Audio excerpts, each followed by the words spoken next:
What's going on, guys? TG or Thunder God here today, covering the newest addition to the God of War franchise, God of War Ragnarok, which offers a lot of insight to Kratos, along with Norse juggernauts like Thor, Heimdall, and even Odin. Today we'll be talking about how powerful Kratos is in God of War Ragnarok, go over a lot of the crazy feats, and we're even going to discuss how the Norse pantheon stacks up against the Greek, and how powerful Kratos truly is. Now, off the start of the game, Kratos engages in a bout with his narrative foil, Thor, the God of Thunder, where Thor demonstrates some remarkable physical prowess, having bloodlust for purely the fight itself. It's described by Kratos in the Codex for Thor that the full force of his attacks are as heavy as any he'd ever felt, with Mjolnir only compounding his power. Hardly inconsistent considering Thor hits Jormungandr so hard he's sent back in time, a ridiculous feat from a pure strength standpoint alone. Thor at one point in the fight even killing Kratos and reviving him to fight longer. This is a feat that has only been replicated by Zeus, really, requiring his fear avatar to do so,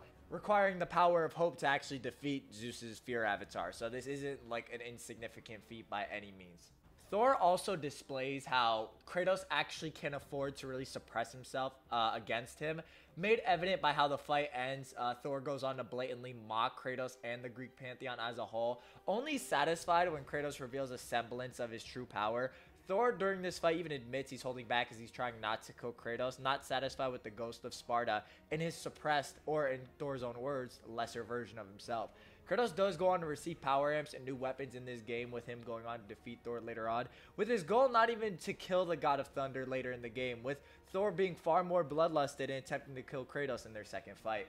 Which just goes to show, like Kratos, as he always does, grows stronger throughout each game. I mentioned Thor just smacked the World Serpent back in time with his physical might alone, which scales to Kratos as Kratos is able to match him blow for blow with his Leviathan axe against Thor's hammers. The weapons are equal to one another, so if Thor was blatantly superior to Kratos, Kratos would have just died, or like Thor would have just gotten the end of him and blown his arm away. But the fact that in their final fight they're like going blow for blow and no one's getting blown back means that Kratos has to be applying physical might on the same level of Thor, which is just ridiculous and nothing new for Kratos or the God of War universe. Speaking of Kratos and like matching Thor, Kratos' Leviathan axe is also very impressive, being able to freeze lightning indefinitely after a clash between Mjolnir and the Leviathan axe, which are shown to be on par, no surprises there. But what is interesting is how we can actually deduce the freezing power of the Leviathan axe from Kratos freezing lightning. Lightning commonly having a temperature of roughly 50,000 degrees Fahrenheit, 5 times hotter than the surface of the sun,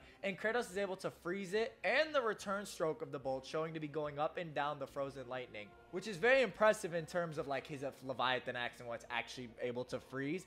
Faye also replicates this feat against Thor, as discussed in the game, where she also froze a bolt of lightning from clashing with the God of Thunder. So the Leviathan axe is just a really solid addition to Kratos' arsenal. And now we have a gauge of like what the upper limits of it are. Kratos goes on to have a bout with Heimdall, whose ability is to reach Hermes levels of annoyance. That's a joke. Heimdall, Watchman of the Gods, who had never gotten hit, also gives off a great display to Kratos' ability. Kratos acquires the Draupnir Spear, allowing him to combat Heimdall's threat perception. Heimdall being able to read the mind of those he's fighting, able to sense their intentions, resulting in him never taking a hit. This being impressive in that he'd been exposed to fighters like Thor and Baldur, along with Kratos' conventional arsenal being nigh useless, with him only overwhelming his senses due to the Draupnir Spear and the nature of it, giving Kratos a great addition to his vast arsenal, with him having a direct answer to this form of precognition. Kratos in the Codex also gives great praise to Heimdall's sense of intuition, so it's not something insignificant by any means. It's also pretty clear that Thor and Heimdall would be above Baldur at this point, as well as having much more unique abilities or just more blatant strength. You can make a case Baldur would have superior regeneration with or without his curse, but the Aesir mentioned just have more impressive feats and lore. Kratos also goes on to battle with Odin, who has the ability to one-shot Thor, and in doing so deletes him from existence, being a master of dark magic and Bifrost, which is what the Aesir used to fight mainly.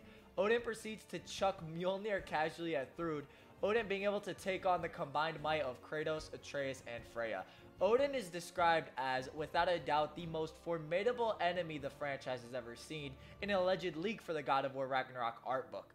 Formidable can mean powerful, intense, or capable, so it doesn't inherently mean he's the strongest. This also could be in reference to like what he represents in terms of being a father figure, tempting Kratos' son down the wrong path, Or this is simply in reference to how he's like a master manipulator, tactician. He has all this magic on his side, and he's like playing chess with them. On top of being the leader of a great army, making him like the most formidable enemy. There's a couple different ways to like interpret this statement, in my opinion. So I don't think it's outright. It just more so like can support either interpretation on like the Norse pantheon versus the Greek pantheon, which I don't think is relevant to Kratos at all, as he eclipses both like blatantly. If you were to say the Norse pantheon offers possibly a different showing of abilities that Kratos needs foreign magic to combat, that's probably more consistent. I will say, though, I believe they're comparable, as even Surtur in the game can sense and comprehend the primordial magic in the Blades of Chaos as he proceeds to like amp them further. Kratos also notes in the game that all the abilities and weapons he attained in his Greek era no longer worked or had any effect, not including his base resistances or buffs he obtained from such things, obviously. But just a side note for anybody who wanted some clarity on that.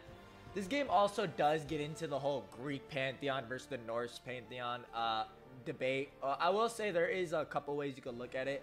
You may think the Greek pantheon is greater from the interactions with Freya, Mimir, and Kratos, discussing the fates of the Greek pantheon and how Freya and Mimir are astounded at the power of the Sisters of Fate, noting their powers to be far above anything the Norse pantheon has ever seen. The Norse pantheon does have a bad habit of vastly underestimating the Greek pantheon, who are shown to be more impressive, at least in abilities, as, for example, right, Thor lacks an ample amount of regeneration, keeping his wound from the Leviathan Axe throughout the entirety of the game, albeit the Leviathan Axe is allegedly coated in the World Serpent's venom, causing the wound to stay. But compared to characters like Zeus or Kratos, who can survive from having the Blade of Olympus plunged in their chest, there's just a pretty outstanding difference. So the way I tackle this Norse versus Greek pantheon debate is that it more so depends in which aspect, as I think it's vastly different, and it's not a simple matter of one being blatantly superior to the other, as maybe some Norse magic could be superior to some Greek magic, and vice versa. This is all very debatable. Some people might take statements made in this game and take a look at that in terms of Greek versus Norse. Some people look at the God of War 2018 novelization, where there's magic like the Black Breath, which Kratos, after ransacking his memory, could not find something more potent in strength. So it really depends where you look, with even statements being made about Baldur and his strength being superior to anything Kratos has encountered in his life. Obviously in reference to the curse Baldur had on him, but it's debatable, very debatable. So I'm not going to say one is objectively above the other, as even with the Sisters of Fate, right? Kratos, even in the God of War 2 novelization, could resist their like changes to his threat of fate, yet is unable to move away from what his wife and the giants had set for him in this game.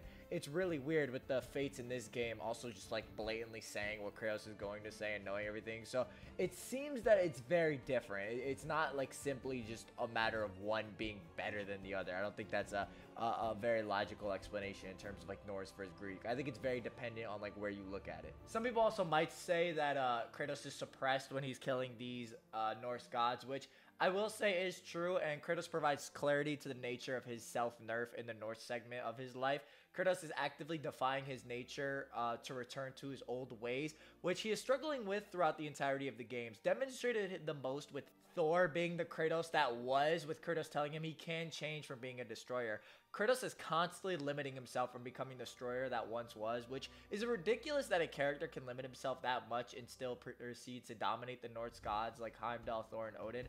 The mindset of Kratos and Atreus heavily determines their strength and is a direct limiter to it. Kratos even remarks that he feels somewhat satisfied when he kills Heimdall. So, you know, on top of him just blatantly saying this in the game, it's very clear that he doesn't want to slip into his old ways and just pure rage. He's not trying to go down that road, and he's actively like struggling with himself. And Atreus like going off and making him like fear for Atreus's life, this all just adds back into that. The quote that probably best encapsulates Kratos throughout these games is when he's talking to Odin. He's like, "Return, my son, or you may meet the god I once was." Overall, Kratos is just an absolute animal in this game. He blatantly eclipses like the Norse pantheon. I think Thor is actually really interesting, and honestly, a lot of like the great stuff from Kratos kind of comes off Thor, in my opinion. So let me know if you'd like to see a Thor video next. He absolutely deserves it. Like and subscribe if you did enjoy the video, like God of War, and want more content on the new game.